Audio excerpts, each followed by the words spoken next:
Hey everyone, Brendan Snyder here. How are you? Thank you for joining me for part 2 of building a music room. So if this is your first time tuning into this one, there is a part 1, and I will leave the link in the description down below that you can tune in for that.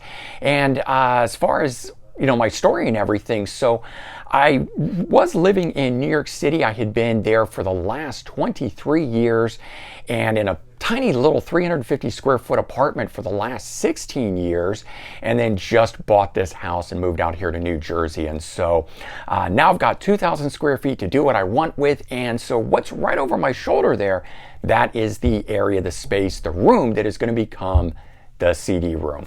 And so those white boxes that you see, there's 103 of those white boxes, each holding 90 CDs, and they're the ones that are going to be distributed and unboxed onto those shelves. And so we got a lot to go through here and pick up where we left off. So we had just started with some of the construction and everything last time. There's some more to be done on that, and then there's the staining and getting it installed and so forth. So come along with me, join me, and let's go look at how to build a music room.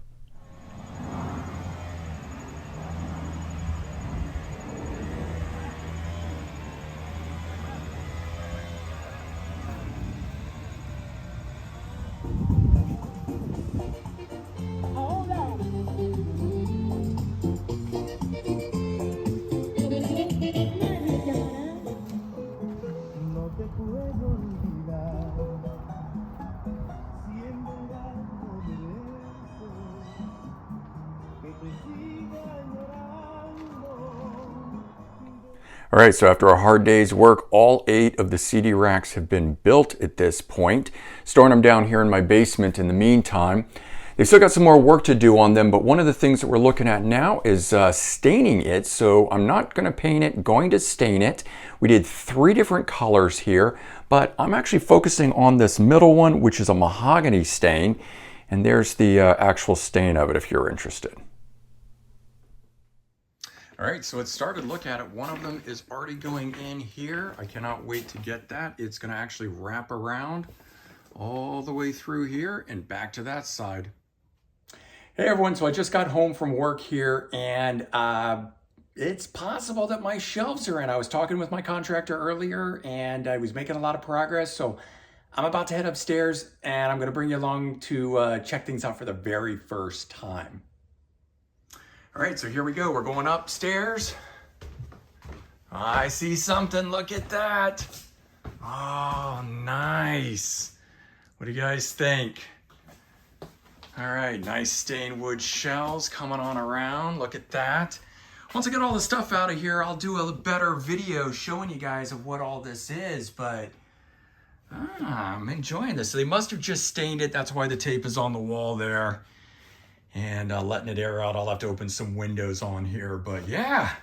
All right, man, I got some CD shelves for my music room. Very cool. More to come, guys. All right, so here's a little bit better view. Now that it's in the daylight, you can see it. They've actually peeled off the tape as they've completed doing the staining on it. And we've got the matching side that's over there. I've left the center of this as a void where I can either put a stereo in it or I can put record racks or something like that. So all in all, pretty cool. Just waiting to get the remainder of this done and cleaned out, and then I can start putting stuff in it. All right, everyone, so here we are. I'm sitting in front of the newly installed CD racks. There's a little bit of touch up and stuff to do on them. Otherwise, I would go ahead and start loading them up with CDs, but we're getting really, really close. And then after that, it's really about sort of decorating and finishing off the music room itself. And I talked about before how I wanted these things to sit a little bit lower. Actually, you can see it better on this side. You can see the bend right there. That's the gable ceiling or gable roof actually coming down. On the inside, it's actually called a cathedral ceiling. But on the outside, that is a gable roof. A little bit of the architecture side of me coming through.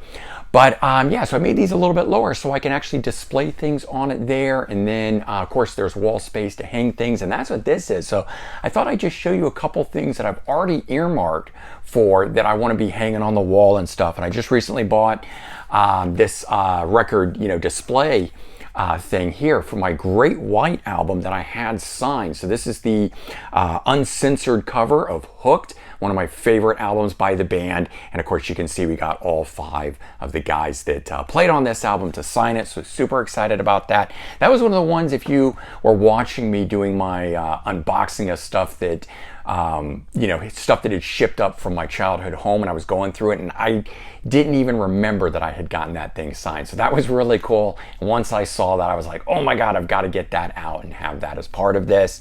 Here's another one that I had pulled out. Same thing from that was this Winger, my t-shirt and backstage pass. So 1991, seeing them out on the road. But you can see, all the signatures on the shirt, on the backstage pass, had it framed. So that's going to go up there. And then I mentioned I had a couple platinum albums. So I've got Poison's Open Up and Say Ah. These are real ones. These are from a record promoter that gave these to me. These are not the ones that you buy and you pay for to get. These are the ones that are actually given as awards. So, and then I've got this one here from Journey for Evolution. So very cool stuff. I'm really excited to get those things up, and I haven't really figured out everything that I'm going to do with it yet. I'm not going to do, like some people, they do all the concert posters and they just kind of plaster the walls. I'm not really looking at doing that. I want to make it a music room, but I still want it to look very classy when it's done. And so the music is going to be a focal point, but it is not going to overtake the room. Again, that's part of the reason why I designed the shelving the way that I did. Some people have asked, is it going to hold everything? No, certainly not. It is not going to hold all of my CDs, but that was never the intent. I didn't want to overly design the room to just be CD walls. I wanted it to be done very nice, very classy. So that's what's here, at least. That's where we're going to be going with it, and more to come as I start unboxing and getting stuff in. I'll be showing that, and then of course as I start hanging this stuff, and hopefully at the end, a final overview of the completed room, so to speak. So certainly stick around, and I guess this being part 2, stick around and look for a part 3 on this of building a music room. All right, everyone, take care, have a good one, and I'll talk to you soon. Bye-bye.